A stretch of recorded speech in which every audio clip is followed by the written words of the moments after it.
You're listening to the Culips English podcast. To download the study guide for this episode, which includes the transcript, detailed vocabulary explanations, real-world examples, and a quiz, visit our website, culips.com. CULIPS.com.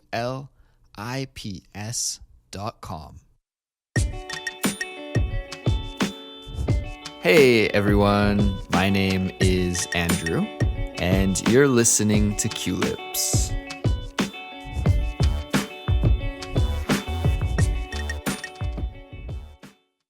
Hey everybody, this is Andrew, and today I have a very special guest in the Culips studio with us for today's catchword episode. It is my sister. Yay! Longtime Culips listeners may remember my sister, Heather. She appeared with us, how long ago was that? About 2 years ago, year and a half ago. And she's back to help me with today's catchword episode. So Heather, welcome back to Culips. Thanks for being here today. Good to be here. Okay, so for listeners who don't know, Catchword is our vocabulary series, and this is where we introduce and teach you how to use some of the most important slang and idioms and phrasal verbs, etc. in English. And I thought it would be fun, Heather, to do a vocabulary quiz with you. I was thinking that I could run some new slang by you, and I want to get your opinion on it to see if you use this slang in your everyday life, or if your friends use it, or even if you know what it means and how to make a sentence with it. Does that sound like a good plan? Sounds great. I'll try my best. Okay, so I made a little list here of 5 interesting slang expressions that I have heard on TV or seen used on the internet, but that I actually haven't used in my everyday life. But I'm curious about you.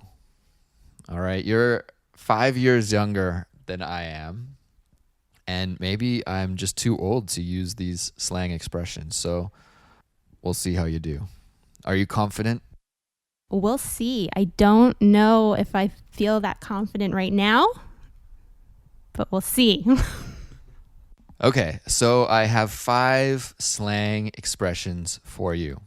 We'll start with an easy one, okay? I'll throw you a slow pitch here, okay? Are you ready? The first one is living my best life. Living my best life. Oh yeah, I've heard of that one. I've used it before. I would use living my best life when I am doing something very exciting. So I would use the example, if I'm going to Disneyland and I'm doing all the fun things in Disneyland, I'm living my best life in that moment. Okay, so you use this expression whenever you're doing something really exciting and your life is kind of like at the peak, at the best it can be in that moment. You're living your best life when everything is going well. The next question, follow-up question. I've only seen this on Instagram. Do you use this only on Instagram, or do you also say it? Is it a spoken expression or only an internet expression? I would say both. You can use it on social media, and I would say verbally more as just a random comment. You know, you're doing something fun, you're living your best life in the moment, you know, as kind of just like a verbal expression, something that you just come up with right away. All right, interesting, very interesting. And I should add to that, Heather, by saying that I've never used the expression living my best life. Ever. I don't think I ever would either. Something sounds a little cheesy to me, living my best life. But that's interesting to hear that you use it, and use it in real life too, not just on Instagram. Okay, the second one is glow up. Glow up. Glow up. Glow up. Do you know what this means? No, I've never heard that one before. Glow up. Never heard that before. Okay, we have a stumper here. Glow up has stumped my sister. I've seen this on Instagram to describe people who have gone through a big, usually women actually, who have gone through a big physical transformation. So they've maybe got into really good shape and they look a lot better, more attractive than they have in the past. And they haven't just grown up, they matured and also got more beautiful. So they glowed up. It's a glow up. I have heard the expression more when a lady is pregnant, that she's glowing because she looks radiant because she's so happy that she's pregnant. So that's interesting that you don't know the expression glow up, because I thought this was really an expression that usually women use to compliment other women online. No, I've never heard it or used it. Maybe I should. Sounds like a great complimentary word. Very empowering, encouraging.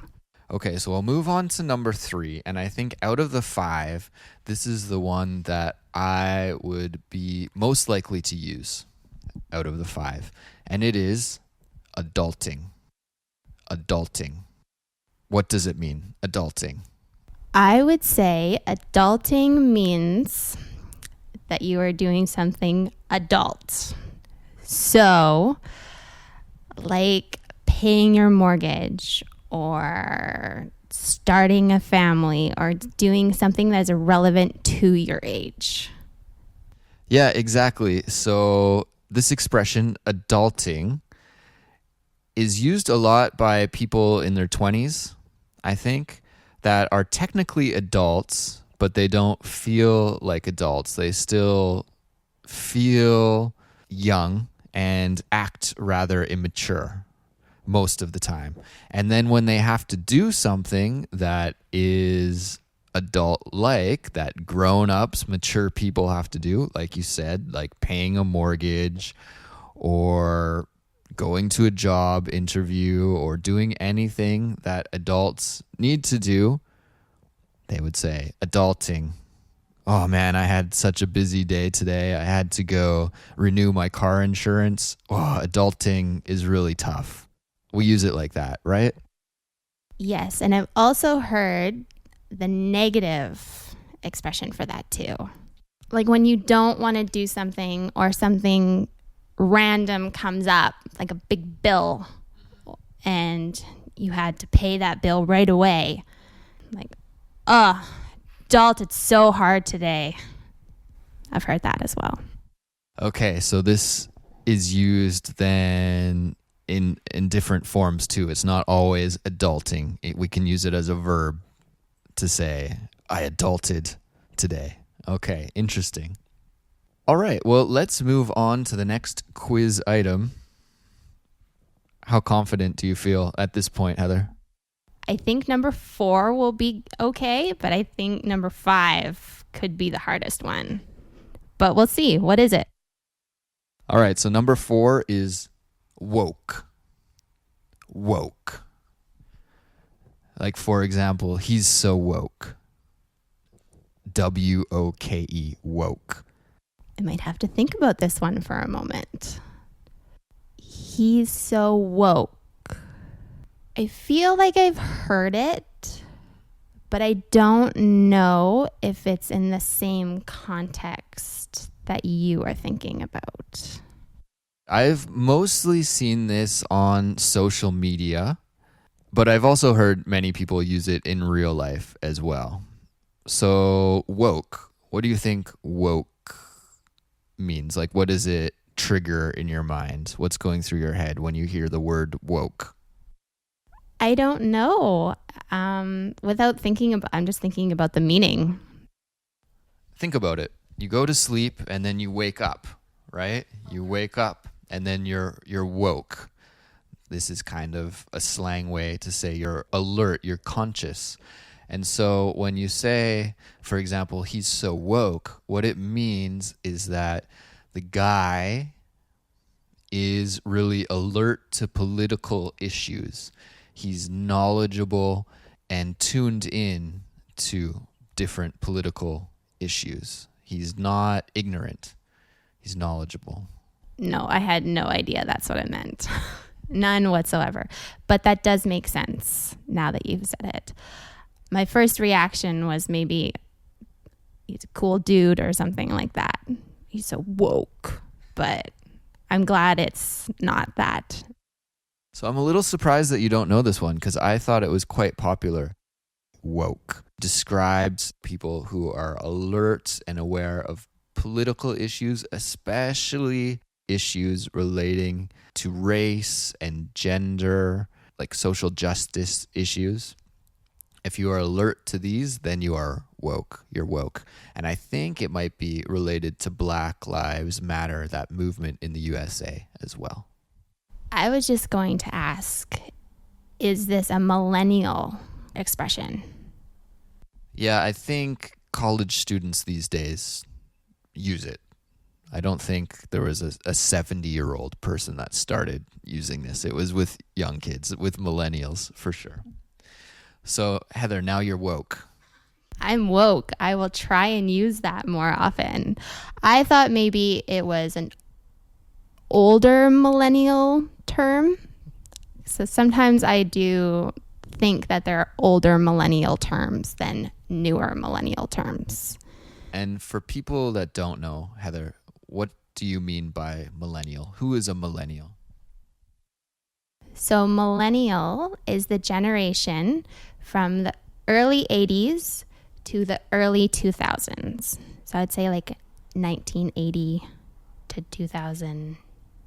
Okay, people born between those years of 1980 to 2000. So then we are both technically millennials. So Heather, you're not doing so hot on this quiz. Are you sure you're an English speaker? Yes, I'm sure.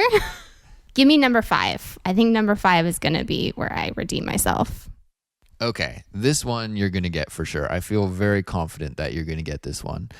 And again, this is another expression that I usually only see on social media, but I'm curious if you and your friend group uses this in real life too, because I think maybe you could use it in real life as well. So this one is goals. Goals. All right. Maybe I would see this on an Instagram post. Again, going back to like a transformation, a fitness transformation. Maybe somebody lost a lot of weight and then one of the comments would simply say goals. So what does this mean? Goals. Yes, I've heard this one before. Glad number 5 came through. Yeah, I see it on social media all the time. And I also use it. I wouldn't say in my everyday life, but I do, in fact, use it. I use it as couple goals. So when I see a celebrity couple, goals, want to be like them. I would use it in regards to celebrity couples. Example, John Krasinski and Emily Blunt. Goals. Okay, and sometimes I do see people write couple goals. So if you see a couple online that you think is really successful as a couple, or they're really cute, or they just look good together, and you also want to have a relationship like this, then you can write goals or couple goals. But as I said earlier, you can also use it for other things, right? Anything that has taken some work to achieve and you also want to have that thing in your life. The interesting thing is that it's cut down just to one word, right? People aren't making a sentence like, my goal in life is to look like you do, or my goal in life is to find a boyfriend like you have. They just say goals. They just cut that whole sentence down to one word. Hashtag goals. Everyone knows what it means now. You don't need to put a full sentence. And so the last thing I'm curious about here is that if you use this in your speaking, or is it only a written social media expression? If you saw a couple walking down the street on the other side of the street, you were with your friends and you saw them, could you say, oh, goals? Or would you not say something like that? I think it depends on who I'm with. I probably write it more, like on a social media level, I would write it more, or with texting back and forth to my friends, I would use that more. But yeah, I have no problem if that situation occurred across the street, that couple's goals. Why not? All right, Heather. Well, thank you for playing the Culips vocabulary quiz. How many did I get right? 3? It's a passing grade, so I hope you feel very proud of yourself.